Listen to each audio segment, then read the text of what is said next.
রামিসা হত্যা এবং ধর্ষণ এটা কিন্তু নতুন বিষয় না। এই ঘটনা কিন্তু প্রতি বছরই চলে আসছে।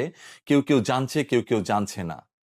আপনি যদি ২০২৪ সালের রিপোর্ট দেখেন, ১৭৫ জন ০ থেকে ৬ বছর বয়সী শিশুর ধর্ষণের রিপোর্ট কিন্তু আপনি অনলাইনে পেয়ে যাবেন। আবার ২০২৫ সালে সেটা কিন্তু বেড়ে ৩০৬ জনে উন্নীত হয়েছে। দ্যাট মিন ৭৫% এই ধরনের ধর্ষণের অভিযোগ বৃদ্ধি পেয়েছে। এটা কিন্তু অফিসিয়াল, আনঅফিসিয়াল কিন্তু আরো অনেকেই এরকম ঘটনার শিকার হতে পারে। এবং আমি যতদূর দেখেছি যে ১৫২টা মামলা নাকি নেয়ই নাই, এরকম ঘটনাও ঘটেছে।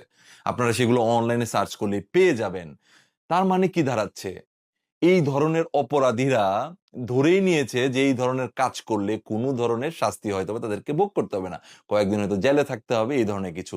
তাই আমার এই সরকারের প্রতি অনুরোধ যত দ্রুত সম্ভব এই অপরাধীকে সর্বোচ্চ শাস্তি দেওয়া, পাশাপাশি অন্যান্য যারা আছে, যারা এই ধরনের চিন্তা ভাবনা আমাদের সমাজে দেখা যাচ্ছে এখন মানুষরূপী এরকম অনেক পশু বাস করছে যারা কিনা এই ধরনের চিন্তা ভাবনা মাথায় আনতে পারে।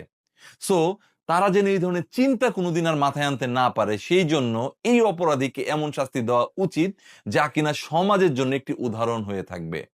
আবার জানা গেল যে চট্টগ্রামেরও একটি মেয়েকেও নাকি এরকমই ধর্ষণ করে হত্যা করা হয়েছে।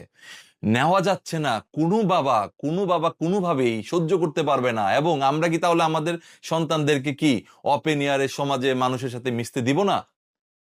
আমার মনে হয় যে আমাদের সামাজিকভাবে জোর প্রতিবাদ করে সবাইকে এখন থেকে সোচ্চার থাকতে হবে এবং এই ধরনের অপরাধীকে এই ধরনের মুভমেন্ট যারা করে এবং আপনার বাচ্চার সাথে সবসময় কথা বলে আপনার বাচ্চা অ্যাকচুয়ালি কোনো ধরনের কোনো প্রবলেম ফেস করছে কিনা, কেউ ব্যাড টাচ করছে কিনা, এই বিষয়গুলো আপনার বাচ্চার সাথে রেগুলার ডিসকাস করতে হবে। আপনার বাচ্চার কোনো অভিযোগ আমলে না নিয়ে যদি আপনারা মনে করেন যে এড়িয়ে যাবেন, এই ভুল করবেন না। এখন থেকে সবকিছু বাচ্চাদের সবকিছু আমাদের সমাজের প্রতিটা মানুষকে, প্রতিটা বাবা-মাকে বলব যে আপনারা নজরদারিতে রাখুন এবং তারা কোনো কারণে আপসেট কিনা, তাদেরকে কেউ ব্যাড টাচ করেছে কিনা এবং এই বিষয়গুলো নিয়ে তাদের সাথে ডিসকাস করুন।